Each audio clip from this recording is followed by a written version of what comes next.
करोति वाचालं पङ्गुं लङ्घयति गिरिं यत्कृपातमहं वन्दे परमानन्दसागरम्।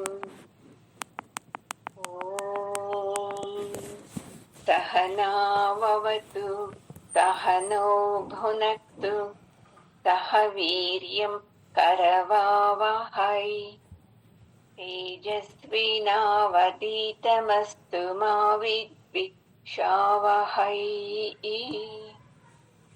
ॐ ಶಾಂತಿ ಶಾಂತಿ ಶಾಂತಿಃ. ಗುರುಗಳ ಪಾದಕ್ಕೆ ನಮಸ್ಕಾರ ಮಾಡ್ಕೊಳ್ಳೋಣ. ಜಗದ್ಗುರು ಕೃಷ್ಣನ ಪಾದಕ್ಕೂ ನಮಸ್ಕಾರ ಮಾಡ್ಕೊಳ್ಳೋಣ. ಇವತ್ತು 2ನೇ ಅಧ್ಯಾಯದ 60ನೇ ಶ್ಲೋಕ. ಯತತೋ ಹ್ಯಾಪಿ ಕೌಂತೇಯ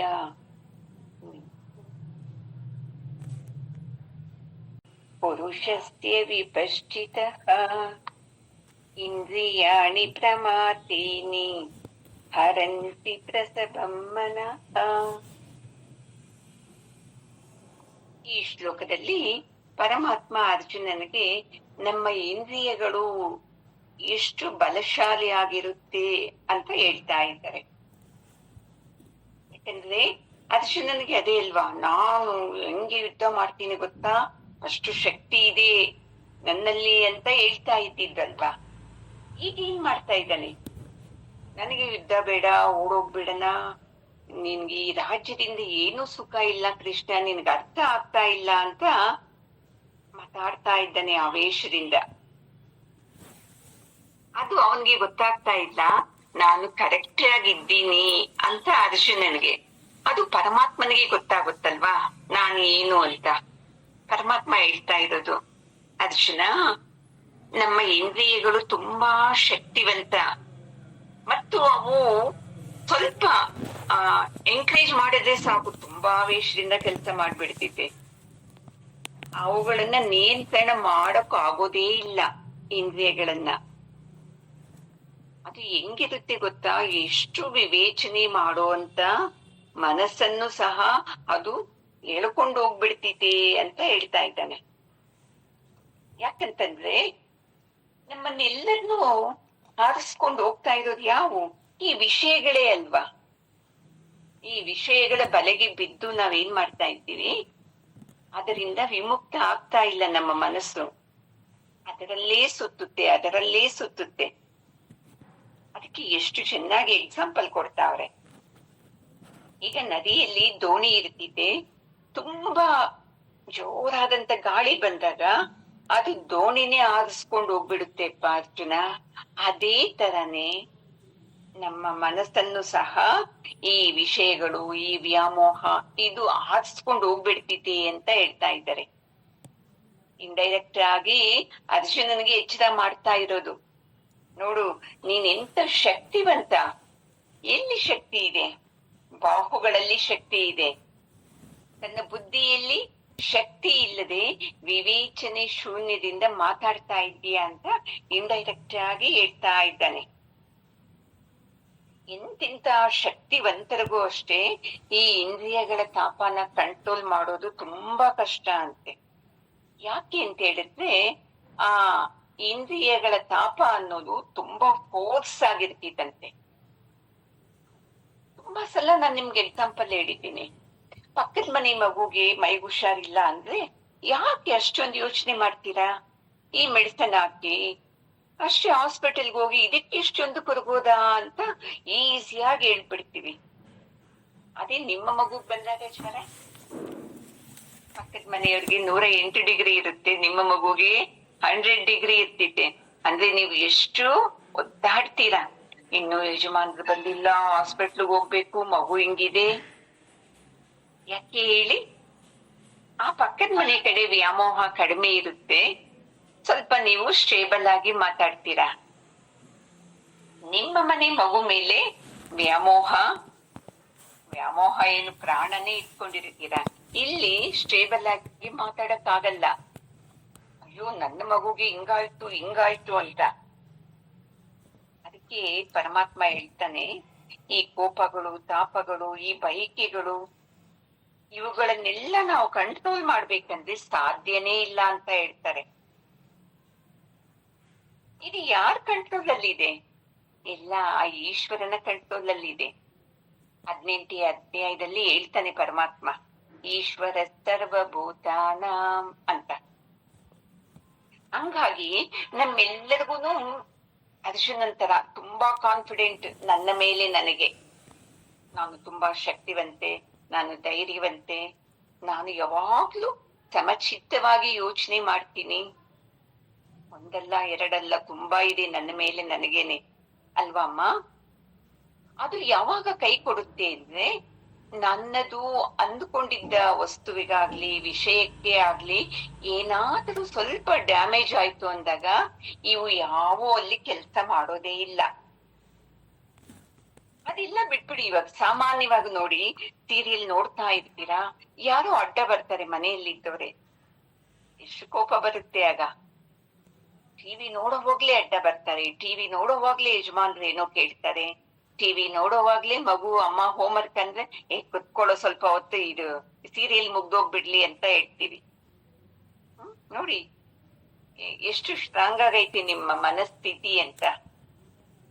ಇಂಥ ಮನಸ್ಥಿತಿಯಲ್ಲಿ ಇಟ್ಕೊಂಡು ನಾವು ಜನ್ಮ ಜನ್ಮಗಳಿಂದ, ಅದು ಬಿಟ್ಬಿಡಿ ಜನ್ಮ ಜನ್ಮ, ಈ ಜನ್ಮದಲ್ಲೇ ಎಷ್ಟು ವರ್ಷ ಆಗಿದೆ ನಿಮ್ಗೆ, ಇಷ್ಟುವರೆಗೂ ನಾವೇನ್ ಮಾಡ್ತಾ ಇದ್ದೀವಿ?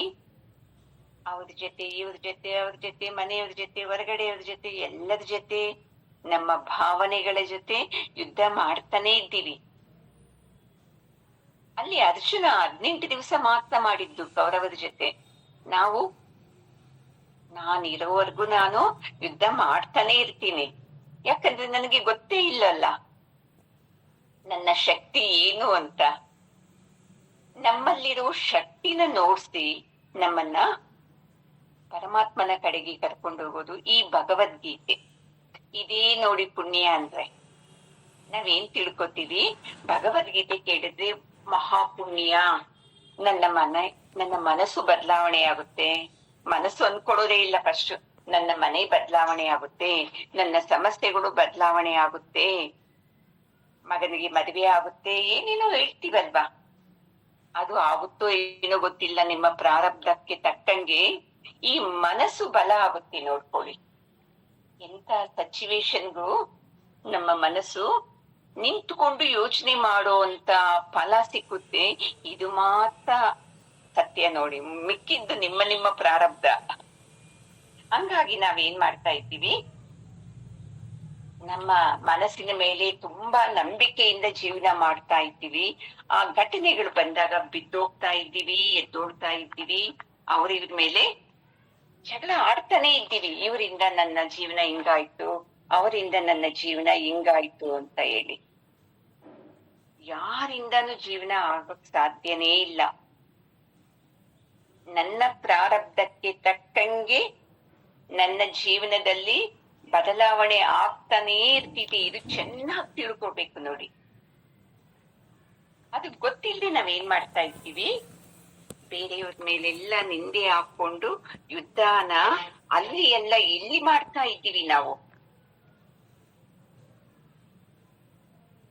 ಅದಕ್ಕೆ ಅರ್ಜುನನ್ಗೆ ಹೇಳ್ತಾ ಇದ್ದಾನೆ, ನೋಡಿ ಎಷ್ಟ್ ಚೆನ್ನಾಗ್ ಕೇಳಿಸ್ಕೊತಾ ಇದೀಯಲ್ವಾ ನೀನು, ಅರ್ಥ ಮಾಡ್ಕೋ ನೀನು ಎಂತ ಪವರ್ಫುಲ್ಲು ಅಂತ ಹೇಳ್ತಾ ಇದ್ದಾನೆ ಪರಮಾತ್ಮ.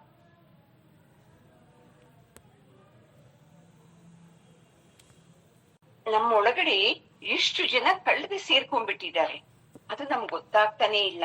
ಕಾಮ, ಕ್ರೋಧ, ಅಸೂಯೆ, ದ್ವೇಷ ಇಷ್ಟು ಕಳ್ಳದ್ ಸೇರ್ಕೊಂಡಿದ್ದಾಗ ನಾವು ಆನಂದವಾಗಿರಕ್ಕೆ ಸಾಧ್ಯನಾ? ಇದು ಗೊತ್ತೇ ಇಲ್ಲ ನಮ್ಗೆ. ಇವರು ತುಂಬಾ ಬುದ್ಧಿವಂತರಾದ ಕಳ್ಳರು. ಒಬ್ಬ ಕಳ್ಳ ಬಂದ್ರೇನೆ ನಾವು ಎದುರ್ಸಕ್ಕಾಗಲ್ಲ. ಅಂಥದ್ದು ಇಷ್ಟು ಜನ ಕಳ್ಳರು ಬಂದಿದ್ದಾಗ ನಮ್ಮ ಮನಸ್ಸನ್ನ ಹೆಂಗೆ ಅವರು ಹಾರಿಸ್ಕೊಂಡು ಹೋಗ್ತಾರೆ. ಇದನ್ನ ಗೆಲ್ಲೋದು ತುಂಬಾ ಕಷ್ಟದ ಕೆಲ್ಸ ನೋಡು ಅರ್ಜುನ ಅಂತ ಎಷ್ಟು ಚೆನ್ನಾಗಿ ಹೇಳ್ಬಿಡ್ತಾನೆ ನೋಡಿ. ಕಬೀರದಾಸರು ಹೇಳ್ತಾರೆ, ಈ ಶಾಸ್ತ್ರ ಓದೋದ್ರಿಂದ, ತಪಸ್ ಮಾಡೋದ್ರಿಂದ ನಾನು ಬ್ರಹ್ಮಜ್ಞಾನ ಪಡ್ಕೊಂಡ್ಬಿಡ್ತೀನಿ ಅಂತಂದ್ರೆ ಅಹಂಕಾರ ಇದು ಅಂತಾನೆ ಹೇಳ್ತಾರೆ ನೋಡಿ. ಇವುಗಳನ್ನ ಉಪಾಯದಿಂದ ಗೆಲ್ಲಬೇಕು. ನಮ್ಮ ಇಂದ್ರಿಯಗಳನ್ನ ನಾನು ನೋಡಲ್ಲ, ನಾನು ಕೇಳಲ್ಲ, ನಾನು ತಿನ್ನಲ್ಲ. ಯಾಕೆ ಅಂದ್ರೆ ನಾನು ಭಗವದ್ಗೀತೆ ಕೇಳ್ತಾ ಇದ್ದೀನಿ ಅಂತ ಫಿಕ್ಸ್ ನಮ್ಗೆ ಇದು. ಅಯ್ಯೋ, ನಮ್ಗೆ ಇಷ್ಟು ಗೊತ್ತಿಲ್ವಾ ಅಂತ ಹೇಳ್ತಾರೆ. ನಮ್ಮ ಭೋಗದಲ್ಲಿ ಬಂದದ್ದನ್ನ ನಾವು ಭೋಗಿಸ್ಲೇಬೇಕಲ್ವಾ ಅಲ್ವಾ ಅಮ್ಮ? ಏನೇನ್ ಸಂಪತ್ತಿದೆಯೋ, ಸುಖ ಅನ್ನೋ ಸಂಪತ್ತು, ದುಃಖ ಅನ್ನೋ ಸಂಪತ್ತನ್ನ ಭೋಗಿಸ್ಕೊಂಡು ಈ ಆಧ್ಯಾತ್ಮ ಚಿಂತನೆಯಲ್ಲಿರ್ಬೇಕು. ಇದು ನೋಡ್ಕೊಳ್ಳಿ, ಒಳ್ಳೆ ರಾಜಮಾರ್ಗ ಇದು. ಇದು ನಮ್ಮನ್ನ ಎಲ್ಲೂ ಅಡ್ಡದಾರಿ ಕರ್ಕೊಂಡು ಹೋಗೋದೇ ಇಲ್ಲ. ಇಲ್ಲಪ್ಪ, ನಾನು ಆಧ್ಯಾತ್ಮದಲ್ಲಿದ್ದೀನಿ, ನಾನು ನಗಲ್ಲ, ನಾನು ತಿನ್ನಲ್ಲ, ನಾನು ಬಗ್ಗಲ್ಲ, ಇಷ್ಟೊಂದು ನಿಯಮಗಳನ್ನ ಹಾಕೊಂಡಿದ್ದೀವಿ ಬಿಟ್ಟು ಆಧ್ಯಾತ್ಮ ಅಂದ್ರೆ ಏನು ಅಂತಾನೆ ಗೊತ್ತಿಲ್ಲ ನಮ್ಗೆ. ಅದಕ್ಕೆ ನಾವು ಸಂಸಾರದಲ್ಲಿ ತುಂಬಾ ದುಃಖ ದುಃಖ ದುಃಖ ಹೋಗ್ತಾನೆ ಇಲ್ಲ ನಮ್ಗೆ. ಬೆಳಕಿನ ಹಾಕಿದೆಲ್ಲ ಸಂಸಾರ ಅಂದ್ರೆ ಗಂಡ ಹೆಂಡತಿ ಮಕ್ಕಳು, ಇದನ್ನ ಸಂಸಾರ ಅನ್ಕೊಂಡಿದ್ದೀವಿ. ನಮ್ಮ ಯೋಚನೆಗಳ ಪ್ರವಾಹ ಇದೆಯಲ್ವಾ, ಇದು ಸಂಸಾರ. ಇದು ನಮ್ಮನ್ನ ದುಃಖ ಕೊಡ್ತಾ ಇರೋದು. ಗಂಡ ದುಃಖ ಕೊಡ್ತಾ ಇಲ್ಲ, ಹೆಂಡತಿ ದುಃಖ ಕೊಡ್ತಾ ಇಲ್ಲ, ಅತ್ತೆ ಮಾವ ಯಾರು ಕೊಡ್ತಾ ಇಲ್ಲ. ಅವರ ಬಗ್ಗೆ ನಾವು ಯೋಚನೆ ಮಾಡ್ತೀವಲ್ವಾ, ಆ ಯೋಚನೆಗಳು ನಮ್ಗೆ ದುಃಖ ಕೊಡ್ತಾ ಇರೋದು. ಅದಕ್ಕೆ ಅರ್ಜುನ, ಎಂತೆಂತ ಪ್ರಯತ್ನಶೀಲರು, ಜ್ಞಾನಿ ಎಲ್ಲರೂ ಬಿದ್ದೋಗ್ತಾರೆ ನೋಡಿ ಈ ಇಂದ್ರಿಯಗಳಿಂದ. ಮಹಾಭಾರತದಲ್ಲಿ ಒಂದು ಘಟನೆ ಬರ್ತಿದ್ದೆ. ವಸಿಷ್ಠರಿಗೆ 100 ಜನ ಮಕ್ಕಳು. ಅವ್ರಿಗೆ ಏನಾಗುತ್ತೆ, ಒಂದ್ಸಲ ಏನೋ ತುಂಬಾ ದುಃಖ ಆಗ್ಬಿಡ್ತಿದ್ದೆ. ಅವ್ರ ಮಕ್ಕಳು ತೀರೋಗ್ತಾರೆ ಅನ್ಸುತ್ತೆ. ಅವಾಗ ಅವ್ರಿಗೆ ಏನಾಗ್ತಾರೆ ಅಂತಂದ್ರೆ ತಡ್ಕೊಳಕ್ ಆಗಲ್ಲ ಅವ್ರಿಗೆ. ಸಾರಿ, ವಸಿಷ್ಠರಲ್ಲ, ವ್ಯಾಸ ಮಹರ್ಷಿಗಳಿಗೆ ಕನ್ಫ್ಯೂಸ್ ಆಗ್ತಾ ಇದೆ ಸ್ವಲ್ಪ. ಅವಾಗ ಅವರು ಆತ್ಮಹತ್ಯೆ ಮಾಡ್ಕೋತಾರಂತೆ ನೋಡಿ. ಬೆಂಕಿಯಲ್ಲಿ ಬಿದ್ದೋಗ್ತಾರಂತೆ, ಹೆಂಗೋ ಪಾರಾಗ್ತಾರೆ. ಮೇಲೆಯಿಂದ ಬಿದ್ದೋಗ್ತಾರಂತೆ, ಸಾಯ್ಬೇಕು ಅಂತ ಪಾರಾಗ್ತಾರೆ. ಈ ತರ ಎಷ್ಟು ಸಲ ಆತ್ಮಹತ್ಯೆ ಪ್ರಯತ್ನ ಮಾಡ್ತಾರಂತೆ ನೋಡಿ. ಅಂತ ಜ್ಞಾನಿನೇ ಏನಾದ್ರು ತಮ್ಮ ದುಃಖವನ್ನ ಗೆಲ್ಲಕ್ಕಾಗ್ಲಿಲ್ಲ, ಅಯ್ಯೋ ನನ್ನ ಮಕ್ಕಳಿಲ್ಲ ಅಂದ್ರೆ ನನ್ನ ಜೀವನ ಹೆಂಗೆ ಅಂತ. ಅಂತ ಜ್ಞಾನಿ ಹಂಗಿದ್ದಾಗ ನಾವು, ನಾನೆಲ್ಲ ಗೆದ್ದಿದ್ದೇನೆ, ನನ್ನ ಇಂದ್ರಿಯಗಳನ್ನ ಗೆದ್ದಿದ್ದೇನೆ, ನಾನು ಸತ್ಸಂಗ ಕೇಳ್ತಾ ಇದ್ದೀನಿ, ನಾನು ತುಂಬಾ ಚೆನ್ನಾಗಿದ್ದೀನಿ ಅಂತ ನಮ್ಮ ಮೇಲೆ ನಮಗೆ ನಂಬಿಕೆ ಇರ್ಬೇಕು. ನಮ್ಗೆ ನಂಬಿಕೆ ಎಲ್ಲ ಇರೋದು ಅಜ್ಞಾನದಿಂದ ನಾನ್ ಕರೆಕ್ಟ್ ಇದ್ದೀನಿ ಅಂತ ಅನ್ಕೋತಾ ಇದ್ದೀವಿ ನೋಡಿ. ಇದು ತಪ್ಪು ಅಂತ ಪರಮಾತ್ಮ ಹೇಳ್ತಾ ಇದ್ದಾನೆ, ಅರ್ಜುನನ್ನ ನಿಮಿತ್ತ ಮಾಡ್ಕೊಂಡು ನಮ್ಮೆಲ್ಲರಿಗೂ ಹೇಳ್ತಾ ಇರೋದು. ಅದಕ್ಕೆ ಅರ್ಜುನ ಸುಮ್ನೆ ನೋಡ್ತಾ ಇದ್ದಾನೆ, ಏನೇನೋ ಹೇಳ್ತಾನಲ್ಲ ಪರಮಾತ್ಮ. ನಾನ್ ಏನೋ ಒಂದು ಕೇಳಿದ್ರೆ ಪರಮಾತ್ಮನೇ ಏನೋ ಹೇಳ್ತಾ ಇದ್ದಾನಲ್ಲ, ಏನ್ ಮಾಡ್ಬೇಕು ಅಂತ ನೋಡ್ತಾ ಇದ್ದಾನೆ ಪರಮಾತ್ಮನ ಕಡೆ. ಗೊತ್ತು ಪರಮಾತ್ಮನಿಗೆ ಯಾವ ಸಂದರ್ಭದಲ್ಲಿ ಯಾವ ಮಾತು ಹೇಳಿದ್ರೆ ಇದು ಹೋಗುತ್ತೆ ಅಂತ. ಅದಕ್ಕೆ ಜಗದ್ಗುರು ಅನ್ನೋದಲ್ವಾ. ನಾವೇನ್ ಮಾಡ್ತೀವಿ, ನಮ್ಮ ಮನಸ್ಸಲ್ಲಿ ಬಂದಿದ್ದನ್ನ ಅದು ವ್ಯಕ್ತ ಮಾಡ್ಬಿಡ್ಬೇಕು, ಅವಾಗ್ಲೇ ಸಮಾಧಾನ. ಮತ್ತೆ ಏನಂತ ಹೇಳ್ತೀವಿ, ನೋಡು ನಾನು ಹೆಂಗೆ ಕೊಟ್ಟೆ ಅವರಿಗೆ ಮಾತಿಗೆ ಮಾತು. ಇದರಿಂದ ನಮ್ಗೆ ಇನ್ನಷ್ಟು ದುಃಖ ಆಗುತ್ತೆ. ಇದನ್ನೇ ನೋಡಿ ಆಧ್ಯಾತ್ಮದಲ್ಲಿ ನಾವು ಕಲ್ತ್ಕೊಳ್ಳೋದು. ಯಾವ ಸಮಯಕ್ಕೆ ಏನ್ ಮಾತಾಡ್ಬೇಕು, ಅದು ಹೆಂಗೆ ಮಾತಾಡೋದು. ಗುರುಜಿಯವರು ಹೇಳೋದು, ತಿಳುವಳಿಕೆಯಿಂದ ಏನ್ ಮಾತಾಡ್ಬೇಕು ಅಂತ ಯಾರು ಗೊತ್ತಿರ್ತಿತ್ತು ನೋಡಿ, ಅವ್ರಿಗೆ ಜಗಳಗಳೇ ಬರೋದಿಲ್ಲ ಜೀವನದಲ್ಲಿ. ಯಾಕಂದ್ರೆ ಅವ್ರಿಗೆ ಗೊತ್ತು ಯಾವ ಸಂದರ್ಭದಲ್ಲಿ ಏನ್ ಮಾತಾಡ್ಬೇಕು, ಆ ಮಾತಾಡೋ ಮಾತು ಹೆಂಗಿರ್ಬೇಕು ಅಂತ ಗೊತ್ತಿರ್ತಿತ್ತೆ. ನಮ್ಗೆ ಇದು ಎರಡೂ ಗೊತ್ತಿಲ್ಲ. ಅದಕ್ಕೆ ಯುದ್ಧ ದಿವಸ ಅವ್ರ ಜೊತೆ ಇವ್ರ ಜೊತೆ ಭಾವನೆಗಳ ಜೊತೆ. ಗೊತ್ತಿದೆಯೇ ನಮ್ಗೆ? ಇಲ್ಲ. ನನ್ನ ಕೋಪ ಇದೆ, ಅದನ್ನ ವ್ಯಕ್ತ ಮಾಡ್ಬೇಕಷ್ಟೇ. ಇದನ್ನ ನಾವು ಯಾವಾಗ ಕಂಟ್ರೋಲ್ ಮಾಡ್ಕೋತೀವೋ, ಇದೇ ನೋಡ್ಕೊಳ್ಳಿ, ನಿಧಾನಕ್ಕೆ ನಿಧಾನಕ್ಕೆ ನಿಧಾನಕ್ಕೆ ನಮ್ಮ ನಿಗ್ರಹವನ್ನ ನಾವು ಹೆಚ್ಚು ಮಾಡ್ಕೊಳ್ಳೋದು ಅಂತಂದ್ರೆ ಮತ್ತೆ ಇನ್ನೇನೋ ತಪಸ್ಸಲ್ಲ, ನಮ್ಮ ಇಂದ್ರಿಯಗಳ ಮೇಲೆ ಈ ಜ್ಞಾನದಿಂದ ಈ ಜ್ಞಾನನ ಅಪ್ಲೈ ಮಾಡ್ಕೋಬೇಕು. ಮತ್ತೆ ಇದು ಆಗುತ್ತೆ. ಮತ್ತೆ ಯೋಗ, ಪ್ರಾಣಾಯಾಮ, ಧ್ಯಾನದಿಂದ ಇವುಗಳಿಂದನೂ ನಮ್ಮ ಭಾವನೆಗಳ ಮೇಲೆ ನಾವು ಹತೋಟಿನ ಪಡ್ಕೋಬಹುದು. ಇದು ತಪಸ್ ಮಾಡ್ಬೇಕು. ಇದರ ಜೊತೆ ಈ ವಿಚಾರ ಅನ್ನೋ ತಿಳುವಳಿಕೆನ ಯಾರು ಉಪಯೋಗಿಸ್ತಾರೋ ನೋಡಿ, ಅವ್ರಿಗೆ ಜಗಳ ಇರೋದೇ ಇಲ್ಲ. ಚೆನ್ನಾಗಿ ಮಾತಾಡೋವನಿಗೆ ಜಗಳ ಇರುತ್ತಮ್ಮ, ಯಾಕಂದ್ರೆ ಅವ್ನು ಗೆದ್ದಿದ್ದಾನೆ ಇದ್ರಲ್ಲಿ, ಹೆಂಗೆ ಮಾತಾಡ್ಬೇಕು ನಾನು ಅಂತ. ಅದು ನಮ್ಗೆ ಗೊತ್ತಿಲ್ಲದೆ ಏನ್ ಮಾಡ್ತಾ ಇದ್ದೀವಿ, ಕುರುಕ್ಷೇತ್ರ ಯುದ್ಧ ಡೈಲಿ ಮಾಡ್ತಾನೆ ಇದ್ದೀವಿ. ನನ್ ಗೆದ್ದಿದ್ದೇನೆ ಅಂತ ಅಹಂ. ನಮ್ಗೆ ಎಲ್ಲಿ ಗೆದ್ದಿದ್ದೇವೆ ನೋಡಿ, ನಾನು ನಮ್ಮ ಯಜಮಾನ್ರಿಗೆ ಹೆಂಗೆ ಬಾಯಿ ಮುಚ್ಚಿಸ್ಬಿಟ್ಟಿ ಅಂತ ನಾನ್ ಅನ್ಕೋತೀನಿ. ಅಲ್ಲಿ ಅವ್ರಿಗೆ ಏನ ಅನ್ಕೋತಾರೆ ಗೊತ್ತಾ, ಇವಳ ಹತ್ರ ಜಾಸ್ತಿ ಮಾತಾಡೋದಕ್ಕಿಂತ ಸೈಲೆಂಟ್ ಆಗಿದ್ರೆ ಬುದ್ಧಿವಂತಿಕೆ ಅಂತ ಹೇಳಿ ಅವ್ರ ಬಾಯಿ ಮುಚ್ತಾರೆ. ನಾನನ್ನೋದು ನೋಡಿ, ನಾನು ಹೆಂಗೆ ಅವ್ರಿಗೆ ಕಂಟ್ರೋಲ್ ಮಾಡ್ತೀನಿ ಅಂತ. ಅರ್ಜುನನು ಇದೇ ತರ ಅವನು. ನಾನು ತುಂಬಾ ಬಲವಂತ, ಶಕ್ತಿವಂತ, ನನಗೆಲ್ಲ ಗೊತ್ತಿದೆ, ಪರಮಾತ್ಮನಿಗೆ ಏನು ಗೊತ್ತಿಲ್ಲ, ಯುದ್ಧ ಬೇಡ ಅಂದ್ರೇನು ಬಿಡ್ತಾನೆ ಇಲ್ಲ ಅಂತ ಹೇಳಿ ಪರಮಾತ್ಮನಿಗೆ ಬುದ್ಧಿ ಹೇಳ್ಕೊಂಡು ಬಂದಿದ್ದು. 1ನೇ ಅಧ್ಯಾಯದಲ್ಲಿ, 2ನೇ ಅಧ್ಯಾಯದಲ್ಲಿ ಕೊನೆಗೆ ನಾನು ನಿನಗೆ ಶರಣಾಗತನಾಗಿದ್ದೇನೆ, ನನಗೆ ಯಾವುದು ಒಳ್ಳೇದು ಹೇಳು ಅಂದಾಗ ಪರಮಾತ್ಮ ಇದೆಲ್ಲ ಹೇಳ್ತಾ ಇದ್ದಾರೆ ನೋಡಿ. ಇವಾಗ್ಲೂನು ಅರ್ಜುನ ನೀನ್ ಈ ತರ ಮಾಡ್ತೀಯ ಅಂತ ಹೇಳ್ತಾ ಇಲ್ಲ, ಇಂಡೈರೆಕ್ಟ್ ಆಗಿ ಹೇಳ್ಕೊಂಡು ಅವನ ಮನಸ್ಸಿಗೆ ಜ್ಞಾನ ಕೊಡ್ತಾ ಇದ್ದಾನೆ ಅಷ್ಟೇ. ನಾನು ಹೇಳಿದಂತೆ ನೀನು ಕೇಳ್ಬೇಕು ಅಂತ ಹೇಳ್ತಾ ಇಲ್ಲ. ಅವನ ಮನಸ್ಸಿಗೆ ಈ ಜ್ಞಾನ ಕೊಟ್ರೆ ಅವನೇ ಆಮೇಲೆ ಯುದ್ಧ ಮಾಡೋದು ಬಿಡೋದು ಅವನಿಗೆ ಗೊತ್ತಾಗುತ್ತೆ ಅನ್ನೋ ಜ್ಞಾನ ಇರೋದ್ರಿಂದ ಪರಮಾತ್ಮನಿಗೆ ಕೋಪ ಬರ್ತಾ ಇಲ್ಲ, ಅತ್ಯಂತ ಸಹನೆಯಿಂದ ಹೇಳ್ತಾ ಇದ್ದಾನಿಲ್ಲ. 61ನೇ ಶ್ಲೋಕ.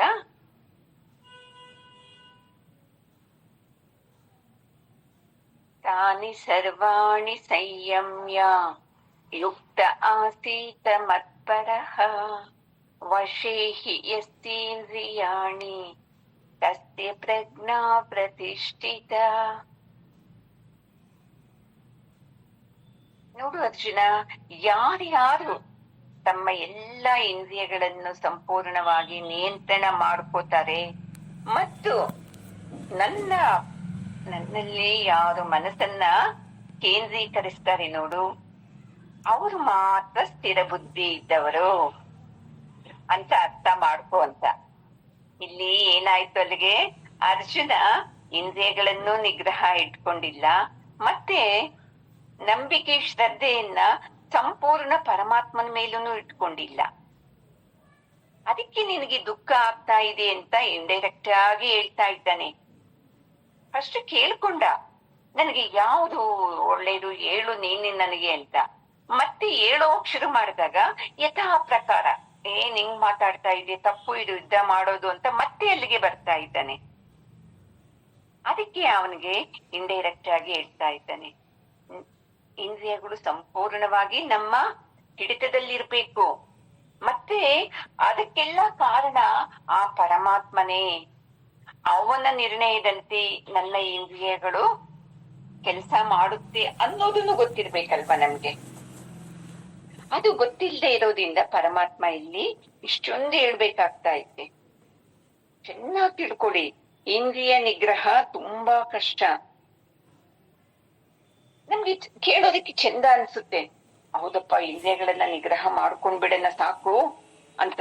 ಅಂದ್ರೆ ಮನ್ಸಲ್ಲಿ ಏನಿರ್ತೈತೆ, ಆಸೆಗಳೇ ಇರ್ತೈತೆ, ಅವೆಲ್ಲ ಈಡರಲ್ಲ. ಆವಾಗ ಏನಾಗೋದು, ದುಃಖದಿಂದ ನಾನ್ ಅಂದುಕೊಂಡಂಗೆ ಜೀವನ ಇಲ್ದಿದ್ದಾಗ ಏನ್ ಅನ್ಕೊಡೋದು, ಅಪ್ಪ ನನಗೆ ಸಂಸಾರ ಸಾಕಾಗಿದೆ, ಮುಕ್ತಿ ಕೊಟ್ಬಿಡಪ್ಪ ಅಂತ ಹೇಳೋದು. ನಾನೊಬ್ಬರಿಗೆ ಕೌನ್ಸಿಲಿಂಗ್ ಮಾಡ್ತಾ ಇದ್ದೆ. ಅಮ್ಮ ಎಷ್ಟು ನಾನ್ ಅನ್ಕೊಡೋದು ಅಜ್ಞಾನ ಅಂತ, ಅವ್ರ ಅಮಾಯಕತೆಯಿಂದ ಸಾಕಾಗಿದೆ ಮೇಡಮ್, 50 ವರ್ಷದಿಂದ ಇವ್ರ ಜೊತೆ, ಬರೋ ಜನ್ಮದಲ್ಲಿ ಒಳ್ಳೆ ಗಂಡ ಸಿಕ್ಬಿಟ್ರೆ ಸಾಕು. ಮತ್ತೆ ಮತ್ತೆ ಮಾತಾಡ್ತಾ ಹೇಳ್ತಾರೆ, ನನ್ನ ತಂಗಿ ಗಂಡ ಎಷ್ಟು ಒಳ್ಳೆಯವನ್ ಗೊತ್ತಾ ಮೇಡಮ್, ಆ ಅಪ್ಪ ನನ್ ತಂಗಿ ಹೇಳ್ದಂಗೆ ಕೇಳ್ತಾನೆ ನೋಡಿ ಮೇಡಮ್, ನಾನು ಎಷ್ಟು ಕೇಳಿದ್ರೇನೋ ನನ್ಗೆ ಬೈತಾನೆ ಇರ್ತಾರೆ. ಅದಕ್ಕೆ ಈ ಜನ್ಮ ಸಾಕಪ್ಪ ಅಂತ ಅಷ್ಟಕ್ಕೆ ಮುಗಿಸ್ಲಿಲ್ಲ. ಬರೋ ಜನ್ಮದಲ್ಲಿ ಒಳ್ಳೆ ಗಂಡನ ಸಿಕ್ಬಿಟ್ಟಿದೆ ಸಾಕಪ್ಪ. ಅಲ್ಲಿಗೆ ಅವ್ರು ಏನ್ ತಿಳ್ಕೊಂಡಿದ್ದಾರೆ ಮುಕ್ತಿ ಅಂದ್ರೆ, ಈ ಗಂಡ ಬಿಟ್ಟು ಇನ್ನೊಂದ್ ಗಂಡ ಸಿಕ್ಲಿ ಇನ್ನೊಂದ್ ಜನ್ಮದಲ್ಲಿ, ಅದು ಮುಕ್ತಿ ಅಂತ ತಿಳ್ಕೊಂಡ್ಬಿಟ್ಟಿದ್ದಾರೆ. ನೋಡಿ ಹೆಂಗೆ ಬರ್ಬೇಕು ಮನಸ್ಸಿಂದ ಅಂದ್ರೆ, ನೀನೇ ಸತ್ಯ, ನಿನ್ನನ್ನ ತಿಳ್ಕೊಳಕ್ಕೆ ಈ ದೇಹ ಇರೋದು, ಮನುಷ್ಯನ ಜೀವನ ಇರೋದೇ ಇದಕ್ಕೆ. ಆ ಉದ್ದೇಶದ ಕಡೆ ನನ್ನ ನಡೆಸು ಅಂತ ಕೇಳ್ಬೇಕು. ಸಮಸ್ಯೆಗಳು ಬಂದಾಗ ನೀನೇ ನನಗೆ ಗತಿ ಅಂತ ಹೇಳೋದು. ಮನೆಯಲ್ಲಿ ನನ್ನ ಗಂಡ ಹೆಂಡತಿ ಮಕ್ಕಳು ಸ್ವಲ್ಪ ಚೆನ್ನಾಗಿ ಮಾತಾಡಿದ್ರೆ ಪರಮಾತ್ಮ ನೆನಪೇ ಆಗಲ್ಲ ಆಗ. ಅಯ್ಯೋ ಚೆನ್ನಾಗಿದೆ ಬಿಡು ಸಂಸಾರ ಅಂತ. ಹಿಂಗೆ ನಾವು ಜನ್ಮ ಜನ್ಮಗಳಿಂದಾನು ಬಂದಿದ್ದೀವಿ. ನಾನು ಇನ್ನೂ ಓದಿದ್ದೆ ಒಂದು ಬಸವಣ್ಣನವರದು, ಕಾಲಿನ ಮಟ್ಟದವರೆಗೂ ಬರ್ತಿದ್ದಂತೆ ನೀರು ಅಂದ್ರೆ ಕಷ್ಟಗಳು. ನಮ್ಗೆ ಅವಾಗ್ಲೂ ನಂಬಿಕೆ, ಅಯ್ಯೋ ಕಾಲೇ ಅಲ್ವಾ ಒದ್ದೆ ಆಗಿರೋದು, ಇನ್ನು ನೋಡೋಣ ಆ ದೇವರನ್ನ ಇಟ್ಕೊಳೋಣ, ಆ ಯಂತ್ರ ಕಟ್ತನ, ಈ ಮಂತ್ರ ಹಾಕ್ತಾನ, ಸರಿ ಹೋಗ್ಬೋದು ಸಮಸ್ಯೆಗಳು ಅಂತ ಇರ್ತಾರಂತೆ. ಮಂಡಿವರೆಗೂ ಬರ್ತಿತ್ತಂತೆ ನೀರು ಸಮಸ್ಯೆಗಳು.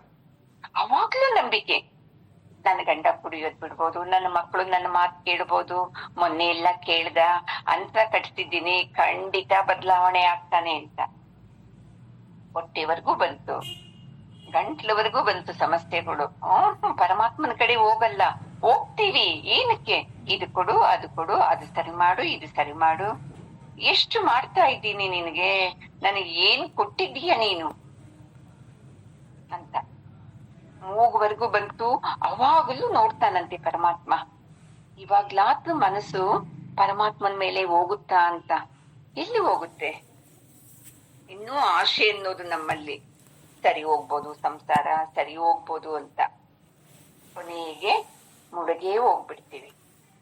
ಅವಾಗ್ಲೂ ಅಷ್ಟೇ ಪರಮಾತ್ಮ ಪರಮಾತ್ಮ ಅಂತ ಹೇಳ್ತೀವ, ಇಲ್ಲ ಅಯ್ಯೋ ಏನ್ ಇಷ್ಟೊಂದು ಸಮಸ್ಯೆ, ನನ್ ಮಗ ನನ್ ಮಾತು ಕೇಳಲಿಲ್ಲ, ಹೆಂಡತಿ ಕೇಳಲಿಲ್ಲ, ಹಿಂಗೆ ಒದ್ದಾಡ್ತೀವಿ ನೋಡಿ ನಾವು.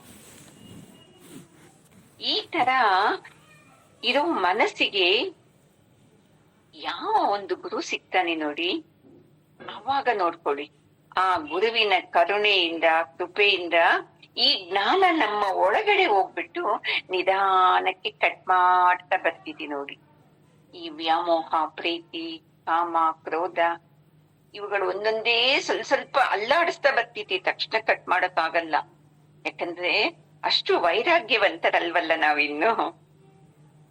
ನೋಡಿ ಕಠೋಪನಿಷತ್ತಲ್ಲಿ ಯಮಧರ್ಮರಾಜ ನಚಿಕೇತನಿಗೆ ಹೇಳ್ತಾನೆ, ನೋಡಪ್ಪ ವೈಕುಂಠದ ಬಾಗಲು ನಿನಗೆ ತೆರೆದೈತೆ, ಶಾಸ್ತ್ರ ಹೇಳ್ತಾ ಇದ್ದೀನಲ್ವಾ ನನಗೆ ತೆಗ್ದಿಲ್ಲ ಅಂತ. ಅಂದ್ರೆ ಅವನ ಮನಸ್ಸು ಎಷ್ಟು ಪಕ್ವ ಇದೆ ನೋಡಿ. ನಮ್ಮ ಮನಸ್ಸು ಪಕ್ವ ಇದೆ ನಮ್ದೂನು. ಗಂಡನ ಮೇಲೆ, ಹೆಂಡತಿ ಮೇಲೆ, ಸಂಸಾರದ ಮೇಲೆ, ನನ್ನ ಮೇಲೆ, ನನ್ನ ನಂಬಿಕೆ ಮೇಲೆ ಇಲ್ಲಿ ಪಕ್ವ. ಅದನ್ನ ಅಲ್ಲಾಡಿಸ್ಬಾರ್ದು. ಅಲ್ಲಾಡಿಸೋದ್ ಕೂಡ್ಲೆ ಕೋಪ, ದ್ವೇಷ ಬಂದ್ಬಿಡ್ತಿದೆ. ಅದಕ್ಕೆ ಯಮಧರ್ಮರಾಜನಿಗೆ ಎಂತ ಗುರುವಪ್ಪ ಅಂತ ಹೇಳ್ತಾರೆ. ಶಿಷ್ಯನ ಯೋಗ್ಯತೆ ಕಂಡು ತನಗೆ 6 ವರ್ಷದ ಬಾಲಕ ನಚಿಕೇತ ಅವನ ಯೋಗ್ಯತೆನೆ ನೋಡಿ ಅಸೂಯೆ ಇಲ್ಲದೆ ಹೇಳ್ತಾ ಇದ್ದಾನೆ ಪರಮಾತ್ಮ. ಯಮಧರ್ಮರಾಜ ನಿನಗೆ ನೋಡಪ್ಪ ವೈಕುಂಠದ ಬಾಕಲ್ ತೆಗೆದಿದೆ ನಚಿಕೇತ ಅಂತ. ಯಾಕಂದ್ರೆ ಸದಾ ನನ್ನಲ್ಲೇ ಮನಸ್ಸು ಇಟ್ಟಿರ್ಬೇಕು ಅಂತ ಅಲ್ವಾ, ಅದೇ ಅಲ್ವಾ ಇರೋದು. ಆ ಮತ್ಪರಹ ಅಂದ್ರೆ ಇದೆ, ಮನಸ್ಸನ್ನ ಸದಾ ಪರಮಾತ್ಮನ ಮೇಲೆ ಇಟ್ಟಿರ್ಬೇಕು. ನಚಿಕೇತ ಇಟ್ಟಿದ್ದ ಪರಮಾತ್ಮನ ಮೇಲೆ. ನಾವೆಲ್ಲ ನನ್ನ ಮೇಲೆ ನಂಬಿಕೆ, ನನ್ನ ಕುಟುಂಬದವ್ರ ಮೇಲೆ ನಂಬಿಕೆ, ಎಲ್ಲರ ಮೇಲೂ ನಂಬಿಕೆ, ಏನೋ ಪರಮಾತ್ಮ ಹೇಳ್ತೀವಲ್ವಾ, ಆಟಕ್ಕಿಲ್ಲ ಊಟಕ್ಕುಂಟು ಅಂತ, ಆ ತರ ನಾವ್ ಇಟ್ಕೊಂಡಿದ್ದೀವಿ. ಅದಕ್ಕೆ ಗುರುಗಳು ಹೇಳ್ತಾರೆ, ನಾನು ಪರಮಾತ್ಮನ ಕಡೆ ಹೋಗ್ಬೇಕು. ಫಸ್ಟೇ ಮುಕ್ತಿ ಕೇಳಕ್ ಹೋಗ್ಬಾರ್ದು. ಯಾಕಂದ್ರೆ ಇವೆಲ್ಲ ಗಲೀಜೆಲ್ಲ ಶುದ್ಧಿ ಆಗ್ಬೇಕಲ್ವಾ. ಶುದ್ಧಿ ಆಯ್ತು ಅಂದ್ರೆ ಇರೋವಾಗ್ಲೇನೆ ಮುಕ್ತಿ ನೋಡಿ. ಈ ಇಂದ್ರಿಯಗಳನ್ನೆಲ್ಲ ಒಂದೊಂದೇ ಎಷ್ಟು ಜನ್ಮಗಳು ಆಗ್ಬೇಕೋ ಏನೋ ಗೊತ್ತಿಲ್ಲ. ಇಲ್ಲ ನಿಮ್ಮ ಶ್ರದ್ಧೆ ಚೆನ್ನಾಗಿತ್ತು ಅಂದ್ರೆ ಈ ಜನ್ಮದಲ್ಲೇ ಮುಕ್ತಿ ಸಿಗ್ಬಹುದು, ಅದು ಆಗೋಕ್ ಚಾನ್ಸ್ ಉಂಟು. ಈ ತರ ಯಾರು ಸತ್ಸಂಗದಲ್ಲಿ ಮನಸ್ಸಿಟ್ಟುಕೊಂಡು ಈ ಧ್ಯಾನ, ಪ್ರಾಣಾಯಾಮ, ಯೋಗಾಸನ ಇಂಥದೆಲ್ಲ ಮಾಡ್ತಾ ಇದ್ದಾಗ ನಿಧಾನಕ್ಕೆ ನಮ್ಮ ಇಂದ್ರಿಯಗಳ ತಾಪನ ಕಳ್ಕೋಬಹುದು. ಮತ್ತೆ ಅದ್ರ ಜೊತೆ ನಿತ್ಯ ನಿತ್ಯ ಎಚ್ಚರ ಮಾಡೋರು ಇರ್ಬೇಕು ನಮಗೆ. ನೋಡು, ಇದು ಜೀವನ, ಇದೆಲ್ಲ ಜೀವನ, ನನ್ನ ಉದ್ದೇಶ ಇದು ಅಲ್ಲ. ಏನೋ ನನ್ನ ಭೋಗದಲ್ಲಿತ್ತು, ಗಂಡ ಹೆಂಡತಿ ಮಕ್ಕಳು ಸಂಸಾರ ತಕೊಂಡ್ ಬಂದಿದ್ದೇನೆ. ಈಗ ಬಂದು ಏನಪ್ಪ ಪರಮಾತ್ಮ, ಇಂಥ ಗಂಡ ಇಂಥ ಹೆಂಡತಿ, ಅರ್ಥ ಇದೆಯಾ ಅದು? ಅಲ್ವಾ ಅಮ್ಮ? ಭಜಗೋವಿಂದಮ್ಮಲ್ಲಿ ನಾವೇ ಎಲ್ಲ ಕೊಟ್ಟು ಕೇಳ್ಕೊಂಡು ಬಂದೆವು, ಮತ್ತೆ ಈಗ ಪರಮಾತ್ಮನ ಪ್ರಶ್ನೆ ಮಾಡ್ತಾ ಇದ್ದೀವಲ್ವಾ? ಅದಕ್ಕೆ ನಾವ್ ಏನ್ ಮಾಡ್ಬೇಕು ಅಂದ್ರೆ ಏನಿಲ್ಲ, ಈ ಜ್ಞಾನನ ಕೇಳಿಸ್ಕೊತ ಮೇಲ್ಮುಖದ ಕಡೆ ಎಂಜಾಯ್ ಮಾಡ್ಬೇಕು. ಏನ್ ಮೇಲ್ಮುಖ? ಈಗ ಫಿಲಿಮ್ಗೆ ಹೋಗೋದು, ಇಲ್ಲೇ ಸುತ್ತಾ ಇದ್ದೀವಲ್ವಾ? ಅದಕ್ಕೆ ಈ ರುಚಿನ ಕೊಡ್ಬೇಕು, ಸಂಘದ ರುಚಿನ, ಪರಮಾತ್ಮನ ರುಚಿನ ಕೊಡ್ಬೇಕು, ಸಜ್ಜನರ ಸಂಘದ ರುಚಿನ ಕೊಡ್ಬೇಕು. ಆವಾಗ ಅದು ಏನ್ ಮಾಡುತ್ತೆ, ದೋಷಗಳನ್ನ ಗುರ್ತಿಸುತ್ತೆ. ನಾವ್ ತಕ್ಷಣಕ್ಕೆ ನಾವೇನ್ ಮಾಡ್ತೀವಿ, ಅಯ್ಯೋ ಆಧ್ಯಾತ್ಮದಲ್ಲಿದ್ದೀನಿ, ಇವೆಲ್ಲ ಬಂದ್ ಮಾಡ್ಬೇಕು ಅಂತ ಎಲ್ಲ ಕಟ್ ಮಾಡ್ತೀವಿ. ಮತ್ತೆ ಅಯ್ಯೋ ಅದು ಇದ್ದಿದ್ರೆ ಚೆನ್ನಾಗಿರ್ತಾ ಇತ್ತಲ್ಲ ಅಂತ ಬಂದೇ ಬರ್ತಿದ್ದೆ. ಅದಕ್ಕೆ ಚೆನ್ನಾಗಿ ತಿಳ್ಕೋ ಅರ್ಜುನ, ನನ್ನ ಇಚ್ಛಾಶಕ್ತಿಯಿಂದ ಪಡ್ಕೋಬಹುದು ಅಂತೀವಲ್ವಾ, ಅದು ಅಸಾಧ್ಯ. ಮತ್ತೆ ಹೆಂಗೆ ಪಡ್ಕೋಬಹುದು ಅಂತಂದ್ರೆ, ಆ ಪರಮಾತ್ಮನಿಗೆ ನಮ್ಮ ಮೇಲೆ ಮನಸ್ಸು ಬರ್ಬೇಕು. ಏನಂತ, ಅಯ್ಯೋ ಸಂಸಾರದಲ್ಲೇ ಒದ್ದಾಡ್ತಾ ಇದೆಯಲ್ವಾ, ಈ ಜೀವನ ನಾನು ಬಿಡುಗಡೆ ಮಾಡಬೇಕು ಅಂತ. ಅವಾಗ ಮಾತ್ರ ಅದು ಸಾಧ್ಯ ಆಗುತ್ತೆ ನೋಡಿ. ನನ್ನ ಪ್ರಯತ್ನದಿಂದ ನಾನೆಲ್ಲ ಮಾಡ್ತಾ ಇದ್ದೀನಿ ಅಂದ್ರೆ ಅದು ಅಹಂಕಾರ ಆಗುತ್ತೆ. ನನ್ಗೆ ಅಹಂಕಾರ ಇದೆ ಅಂತಾನು ನಮ್ಗೆ ಗೊತ್ತಾಗೋದೇ ಇಲ್ಲ ನೋಡಿ. ಅಷ್ಟೊಂದು ನಮ್ಮ ಮೇಲೆ ಇವೆಲ್ಲ ಆಕ್ರಮಣ ಮಾಡುತ್ತೆ. ಕುರುಕ್ಷೇತ್ರದಲ್ಲಿ ಶತ್ರುಗಳು ಆಕ್ರಮಣ ಮಾಡ್ತಾರೆ ಯುದ್ಧದಲ್ಲಿ. ಇಲ್ಲಿ ಈ 6 ಜನ ಶತ್ರುಗಳೇ ಸಾಕು ನಮ್ಮನ್ನ ಆಕ್ರಮಣ ಮಾಡಿ ತಿಂದಾಕಿ ನಮ್ಮನ್ನ ಅವರ ಕಡೆ ಎಳ್ಕೊಡೋದಿಕ್ಕೆ. ಇಂಥ ಆಕ್ರಮಣ ಮಾಡುವಂತ ಶತ್ರುಗಳನ್ನ ಇಟ್ಕೊಂಡು ನಾವು ಎಷ್ಟು ಐಶ್ವರ್ಯ ಇರ್ಲಿ, ಎಷ್ಟು ಆಸ್ತಿ ಇರ್ಲಿ, ಅಂದವಾಗಿರ್ಲಿ, ಡಿಗ್ರಿ ಇರ್ಲಿ, ಏನಿದ್ದೇನೋ ಆನಂದವಾಗಿರಕ್ಕೆ ಸಾಧ್ಯನೇ ಇಲ್ಲ ಅಂತ ಹೇಳ್ತಾರೆ. ಆಂಧ್ರದಲ್ಲಿ ಕಾವ್ಯಕಂಠ ಗಣಪತಿ ಶಾಸ್ತ್ರಿಗಳು ಅಂತ ಇದ್ದಿದ್ದು. ಅವರಿಗೆ 9ನೇ ವಯಸ್ಸಿನಲ್ಲೇ ವ್ಯಾಕರಣ ಒಲ್ದಿತ್ತಂತೆ ನೋಡಿ. ಇಂಥ ವೇದಾಂತದ ವ್ಯಾಕರಣದ ಸೂತ್ರಗಳು ಎಲ್ಲಾ ಗೊತ್ತಿತ್ತು. ಅವರ ಗುರುಗಳಿಗೆ 75 ವರ್ಷ ವಯಸ್ಸಾಗಿತ್ತು. ಒಂದು ಸಲ ಕಾಶಿಯಲ್ಲಿ ಒಂದು ಸಭೆ ಸೇರಿತ್ತು. ಅಲ್ಲಿಗೆ ಸುಮ್ನೆ ಗುರುಗಳು ಇವ್ರನ್ನ ಕರ್ಕೊಂಡು ಹೋಗ್ತಾರೆ, ಕಾವ್ಯಕಂಠ ಗಣಪತಿನ. ಅಲ್ಲಿ ಒಂದು ಪ್ರಶ್ನೆ ಕೇಳ್ತಾರೆ ಗುರುಗಳನ್ನ ವ್ಯಾಕರಣದ ಬಗ್ಗೆ. ಅದು ಅವರ ಗುರುಗಳಿಗೆ ಹೇಳಕ್ ಬಂದಿಲ್ಲಂತೆ ನೋಡಿ. ಅವಾಗ ಕಾವ್ಯಕಂಠ ಗಣಪತಿ ಮುನಿ ನಿಧಾನವಾಗಿ ಅವ್ರ ಗುರುಗಳ ತೊಡೆನ ಹಿಂಗೆ ಚೂಟ್ತಾರಂತೆ, ನಾನ್ ಹೇಳ್ತೀನಿ ಅಂತ.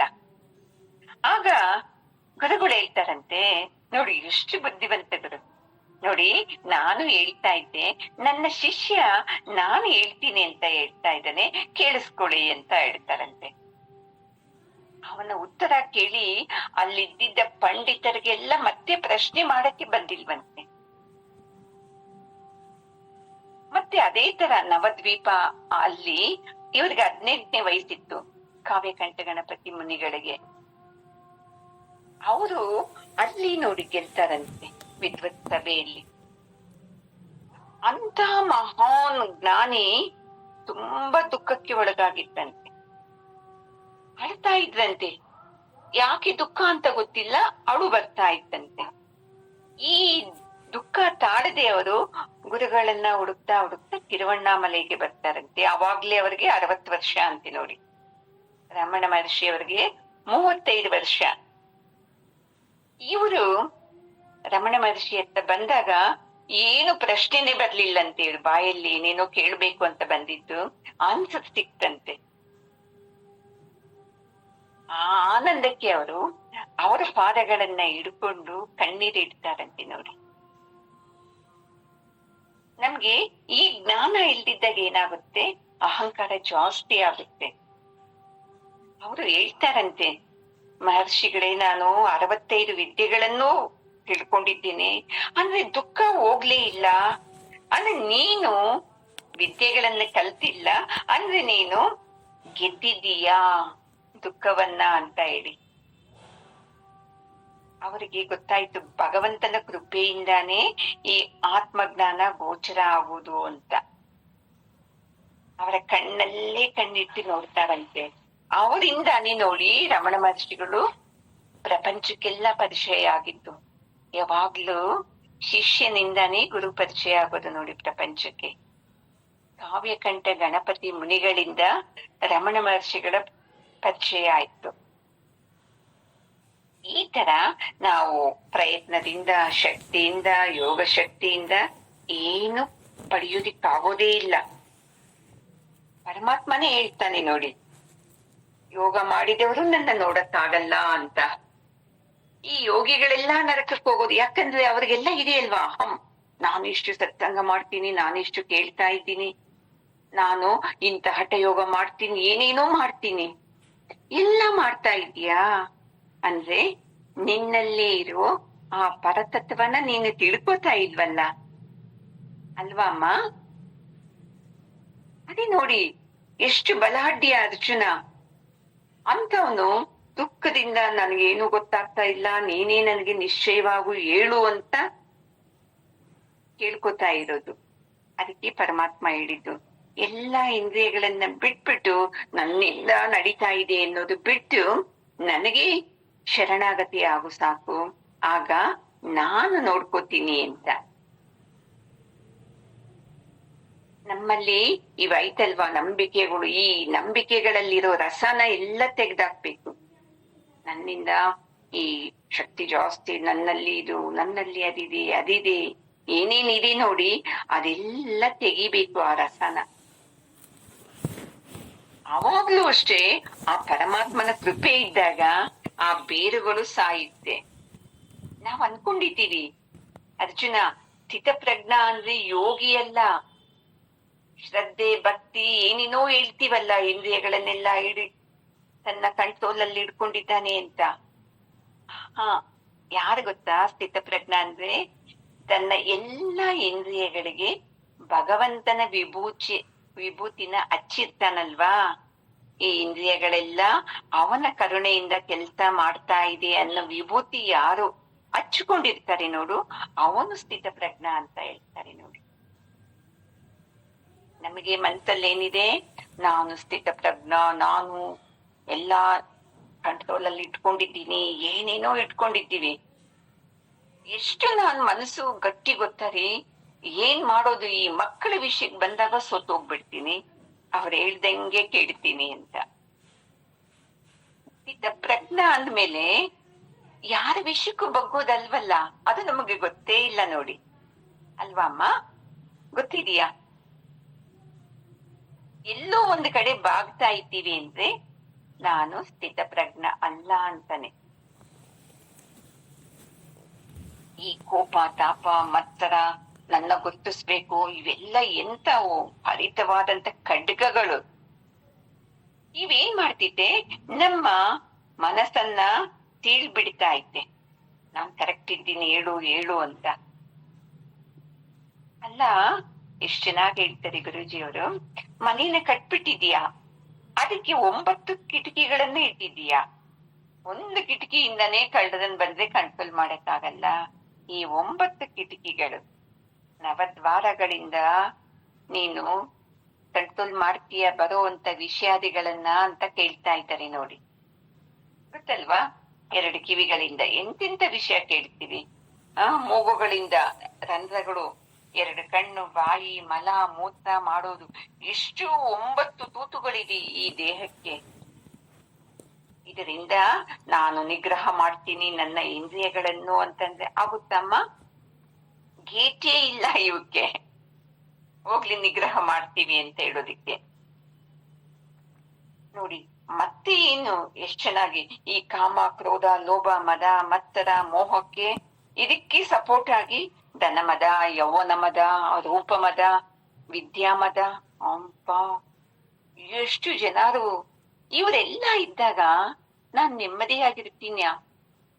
ನೋಡು ಅರ್ಜುನ, ನೀನ್ ಹೇಳ್ತಾ ಇದೀಯಾ ಈ ಯುದ್ಧದಿಂದ ನಾನ್ ಮಾಡಲ್ಲ, ಹೋಗ್ತೀನಿ ಅಂತ.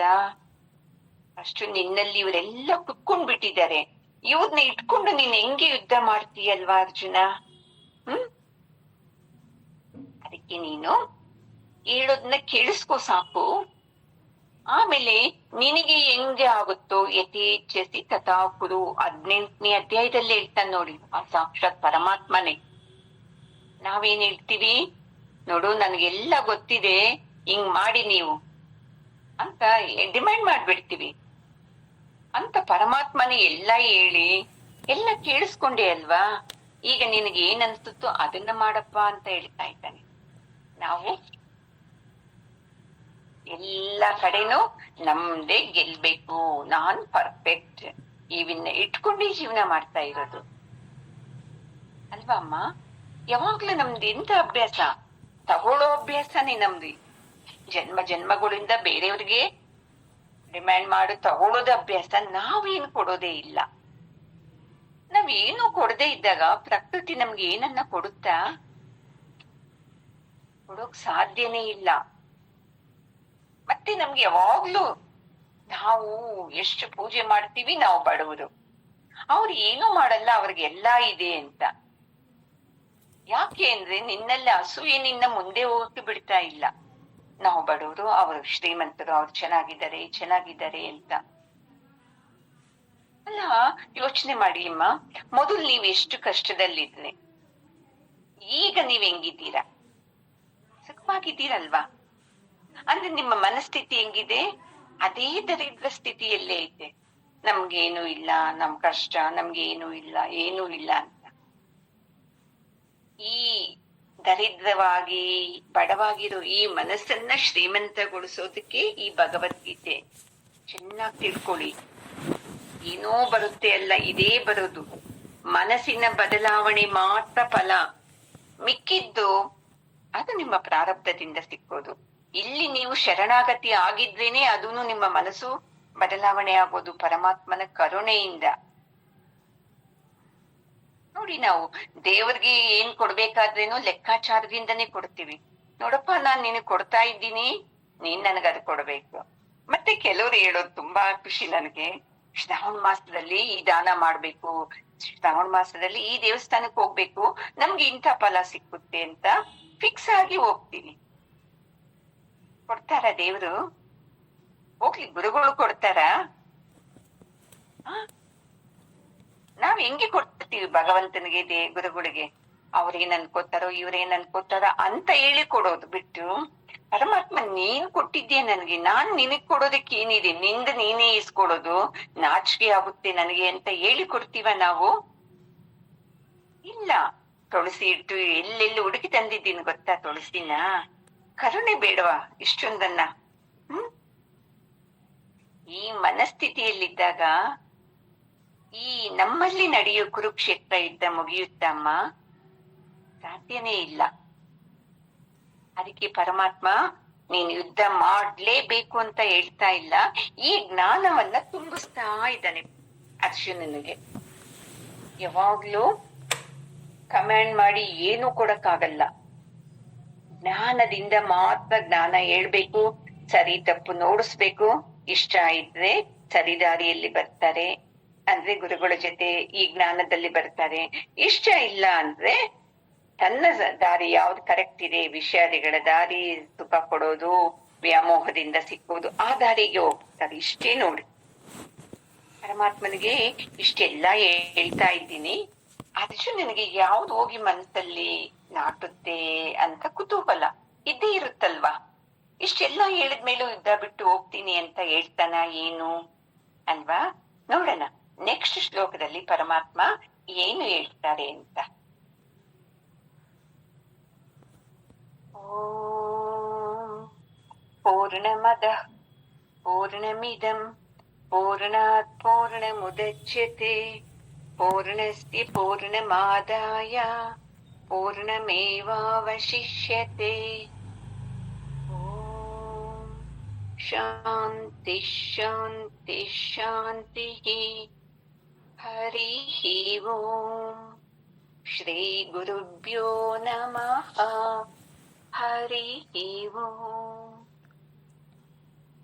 ಗುರುಗಳ ಪಾದಕ್ಕೆ ನಮಸ್ಕಾರ ಮಾಡ್ಕೊಳ್ಳೋಣ. ಜಗದ್ಗುರು ಕೃಷ್ಣನ ಪಾದಕ್ಕೂ ನಮಸ್ಕಾರ ಮಾಡ್ಕೊಳ್ಳೋಣ.